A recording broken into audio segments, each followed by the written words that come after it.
ਪਾਕਿਸਤਾਨ ਵਿੱਚ ਰਮਜ਼ਾਨ ਵੱਖਰੇ ਨਿਜ਼ਾਮ। ਘਰ ਵਿੱਚ ਸਭ ਤੋਂ ਨਿੱਕੇ ਦੀ ਬਹੁਤ ਮੌਜ ਹੁੰਦੀ ਹੈ। ਚਿੰਟੂਆ ਪਕੌੜੇ ਚੈੱਕ ਕਰ, ਚਿੰਟੂਆ ਚਾਟ ਚੈੱਕ ਕਰ, ਚਿੰਟੂਆ ਰੂਹ ਅਫਜ਼ਾ ਚੈੱਕ ਕਰ। ਚਿੰਟੂ ਦੇ ਦੁਆਰੇ ਨਿਆਰੇ ਹੁੰਦੇ ਨੇ।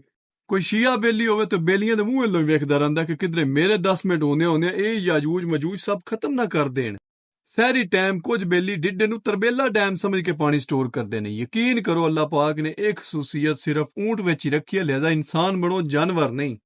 ਕੁਝ ਲੋਕ ਸਹਿਰੀ ਵਿੱਚ 3 ਪਰਾਠੇ ਰਾਕਟ ਫਿਊਲ ਸਮਝ ਕੇ ਖਾਂਦੇ ਨੇ ਕਿ ਪਹਿਲਾ ਪਰਾਠਾ ਸੂਰਜ ਨਿਕਲਣ ਤੱਕ ਚੱਲੇਗਾ, ਦੂਸਰਾ ਅਸਰ ਤੱਕ ਚੱਲੇਗਾ ਤੇ ਤੀਸਰਾ ਮਗਰਬ ਤੱਕ ਚੱਲੇਗਾ। ਏਡੇ ਤੁਸੀਂ ਸਾਇੰਸਦਾਨ। ਅਫਤਾਰੀ ਟਾਈਮ ਕਦੀ ਵੀ ਪਾਣੀ ਵਾਲੇ ਜੱਗ ਕੋਲ ਨਾ ਬਵੋ। ਅਫਤਾਰੀ ਟਾਈਮ ਕਦੀ ਵੀ ਚਟਨੀ ਤੋਂ ਦੂਰ ਨਾ ਬਵੋ। ਰਮਜ਼ਾਨ ਵਿੱਚ ਵਿਸ਼ਕਾਲੇ ਦੀਆਂ ਦੌੜਾਂ ਹੀ ਲੱਗੀਆਂ ਰਹਿੰਦੀਆਂ ਨੇ। ਬੇਸਣ ਲਿਆ, ਮਰਚਾਂ ਲਿਆ, ਆਲੂ ਲਿਆ, ਫਲਾਂ ਲਿਆ, ਡਿਮਕਾਂ ਲਿਆ। ਜਿੰਨੀ ਵਾਰੀ ਮਰਜ਼ੀ ਘੜੀ ਵੇਖ ਲਓ, ਜਿਤਨੀ ਵਾਰੀ ਮਰਜ਼ੀ ਟਾਈਮ ਪੁੱਛ ਲਓ, ਰੋਜ਼ਾ ਆਪਣੇ ਟਾਈਮ ਤੇ ਖੁੱਲਣਾ। ਘਰ ਵਿੱਚ ਇੱਕ ਨਾ ਇੱਕ ਕਹਿੰਦਾ ਜ਼ਰੂਰ ਹੁੰਦਾ ਜਿਹੜਾ ਸਾਰਾ ਦਿਨ ਸਹਿ ਕੇ ਰੋਜ਼ਾ ਗੁਜ਼ਾਰ ਛੱਡਦਾ ਹੈ।